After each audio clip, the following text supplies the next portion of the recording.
It's 6:45 a.m. This is the news broadcast from the Sri Lanka Broadcasting Corporation, edited by Danushka Madavala, read by Soundi Tavam. The President says Sri Lanka will implement an international trade coordinating office to ease the trade agreements and economic partnership complexities. The President left the island for the UK to attend the Queen's funeral. Japan to extend additional emergency grant aid of $3.5 million to Sri Lanka. The Colombo Lotus Star's opening day earnings exceeded 2 million rupees. A separate budget office to be established in Parliament to oversee financial affairs. And Putin says Ukraine counteroffensive won't change Russia's plans. President Ranil Wickremesinghe states that Sri Lanka will implement an international trade coordinating office. Steps will be taken to update trade agreements with complex economic and technical partnerships. It is also reported that there are obstacles to develop investment opportunities over Indo-Sri Lankan economic arena. However, the President expressed confidence that these challenges could be overcome through the new coordinating office. Investments projects already being signed with India and delayed have to be expedited.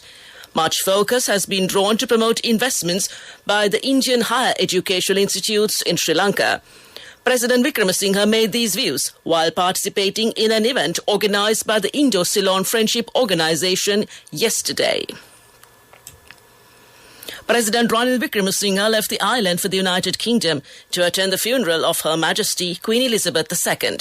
The President will participate in the funeral that will be held at Westminster Hall, London on Monday. The UK's longest-serving monarch, Her Majesty Queen Elizabeth II, died at Balmoral aged 96 after reigning for 70 years. She died peacefully at her Scottish estate last week, where she had spent much of the summer. The public in the UK are filing past the coffin 24 hours a day until the monarch's funeral on Monday. Sri Lanka has declared Monday a day of mourning, while state institutions and schools have been granted leave in honor of the late Queen. The government of Japan has decided to extend additional emergency grant aid of $3.5 million for Sri Lanka in response to the deterioration of the humanitarian situation. This emergency grant aid will allow implementing humanitarian assistance activities, delivering food worth $2 million through the World Food Programme, food, nutrition, health, sanitation worth $1 million through the International Federation of the Red Cross and Red Crescent Societies, and nutrition worth $0.5 million through the United Nations Children's Fund for the people of Sri Lanka affected by the deteriorating humanitarian situation.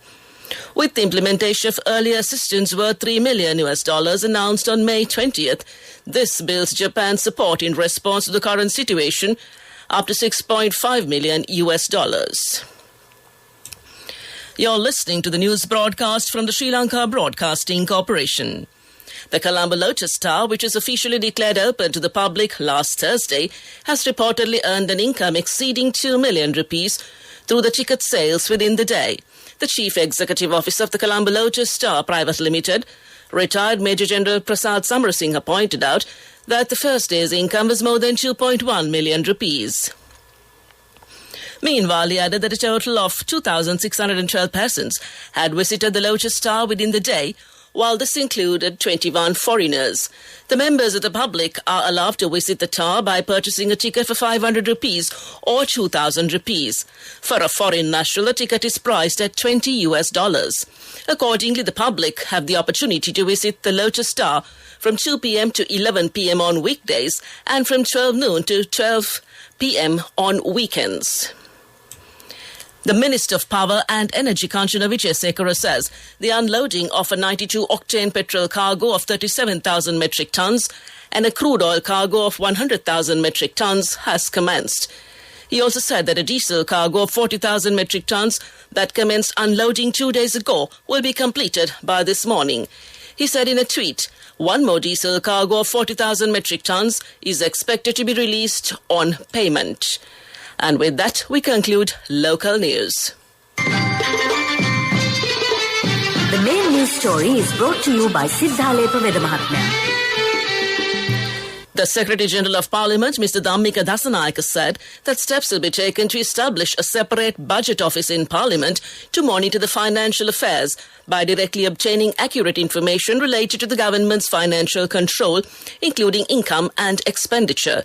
The Secretary-General said this at a special public outreach program jointly organised by the Parliament's Communications Department and the Sri Lanka Press Institute under the sponsorship of the National Democratic Institute in line with the International Day of Democracy on September 15th.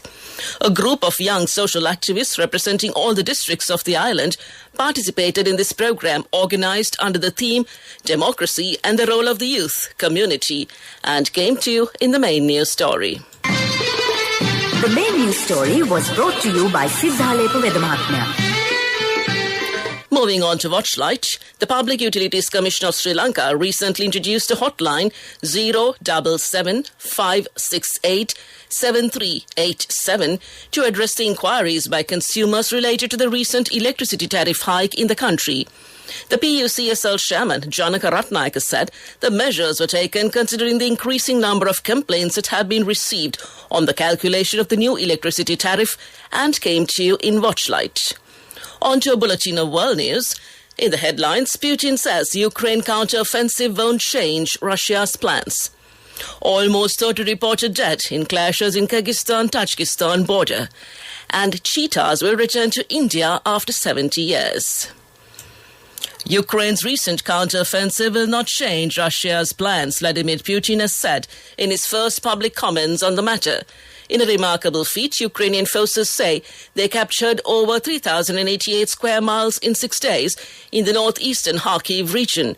But Mr. Putin said he was not in a hurry and the offensive in Ukraine's Donbas region remains on track. He also noted that Russia has so far not deployed its full forces.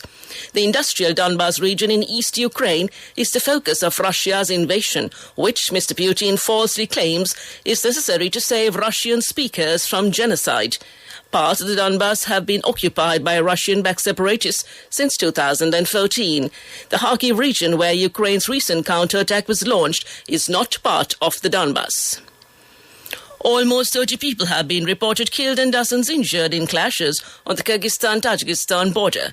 Fighting regularly flares up between the two former Soviet states, whose border has been disputed since the collapse of the USSR. A fresh skirmish, which began earlier in the week, continued on Friday, despite the two countries agreeing to a ceasefire. Both sides blamed the other for beginning the violence and breaching the ceasefire. Some of 24 people in Kyrgyzstan have so far been killed, the Kyrgyz Health Ministry said on Friday. Earlier reports from Tajikistan said at least 3 people had been killed there. Almost 20,000 people have fled their homes to avoid the violence, a regional branch of the Red Cross reported. Cheetahs are said to roam in India for the first time since they were declared officially extinct in 1952. A group of 8 cats will arrive from Namibia on the occasion of Prime Minister Narendra Modi's birthday today. They will undergo a month-long quarantine before being released in a national park in central India. Cheetahs formerly shared jungles with other big cats like lions and tigers, but disappeared 70 years ago. They are the world's fastest land animals, capable of reaching speeds of 113 kilometers an hour. And back to the headlines of the world news. Putin says Ukraine counter-offensive won't change Russia's plans. Almost 30 reported dead in clashes in Kyrgyzstan-Tajikistan border. And cheetahs will return to India after 70 years. With that, we conclude this bulletin of world news and on to development news. The High Commission of Sri Lanka in Bangladesh, in collaboration with the Sri Lanka Export Development Board and the Federation of Bangladesh Chamber of Commerce and Industry, organised a virtual B2B session for the electronic and electrical exporters of Sri Lanka on the 12th of September 2022. 3 leading electronic and electrical companies from Bangladesh joined the B2B session and had fruitful meetings with 10 Sri Lankan companies, providing opportunities to expand into the Bangladesh market. A separate meeting was also held between the Bangladesh Electronic Merchants Association and the Sri Lankan companies and came to you in development news. Sports News is brought to you by... With many values that bind us beyond the transaction, we are Sampath Bank. We present your future. An emotional David Beckham said paying his respects to the Queen was special after he queued for 12 hours to see Elizabeth II lying in state. The former England captain, 47, was among those who took their turn to walk past the coffin at Westminster Hall. Footage appeared to show him wiping away tears. Quote, "It's special to be here to celebrate and to hear the different stories that people have," unquote, he said afterwards. Beckham was presented with an OBE by the Queen in 2003 for his services to football. Ecuador said to retain their place at this year's World Cup in Qatar after FIFA dismissed a claim of ineligibility against their player Byron Castillo. FIFA deemed in June that the right back is eligible, but the Chile and Peru football associations lodged appeals. Now FIFA's appeals committee has said that Castillo does qualify for Ecuador. Castillo played in 8 World Cup qualifiers for Ecuador, but the FFC claimed the 23-year-old used a false birth certificate to register as Ecuadorian. That's sports news. We look at business news next. The fastest way to earn the highest interest from NSB, now extended till the 30th of September just for you. Your short-term deposits receive an attractive interest rate of 20% in 3 months and 22% in 7 months. Visit a bank branch or a main postal office today. NSB, the only bank with a 100% government guarantee. Business News, sponsored by National Savings Bank, the safest place for your money. Tens of thousands of passengers are said to be affected by a French air traffic control strike on Friday. Ryanair has cancelled 420 flights, most of which were scheduled to fly over France, affecting 80,000 passengers. EasyJet has cut 76 flights. British Airways has cancelled 22, while Air France said it would only run 45% of its short-haul flights. Separately, on Monday, 15% of Heathrow Airport's schedule will be altered during Queen Elizabeth's state funeral. That's business news. We look at economic news next. Business News, sponsored by The fastest way to earn the highest interest from NSB, now extended till the 30th of September just for you. Your short-term deposits receive an attractive interest rate of 20% in 3 months and 22% in 7 months. Visit a bank branch or a main postal office today. NSB, the only bank with a 100% government guarantee. Economic news, courtesy of... I bought my daughter a laptop for her work by managing my finances. Whatever the expenses may be, I can't afford to miss out on life's special moments like her birthday or our anniversary. So you need to invest to make your family's future flourish. Saving money isn't easy when you have responsibilities. That's why we promise to give you the best returns and guarantee on your investment. LOLC Finance Fixed Deposits. Maximize your savings. LOLC Finance PLC, incorporated on the 13th of December 2001, is rated SLA stable by ICRA Lanka Limited and is licensed by the Monetary Board of the Central Bank of Sri Lanka under the Finance Business Act number 42 of 2011. The World Bank has said interest rate hikes by central banks around the world could trigger a global recession in 2023. Central banks have raised rates with a degree of synchronicity not seen over the past 5 decades to tackle soaring prices, it said. Raising interest rates, borrowing more expensive to try to bring down the pace of price rises. But it also makes loans more costly, which can slow economic growth. The warning from the World Bank comes ahead of monetary policy meetings by the US Federal Reserve and the Bank of England, which are expected to increase key interest rates next week. And that's economic news.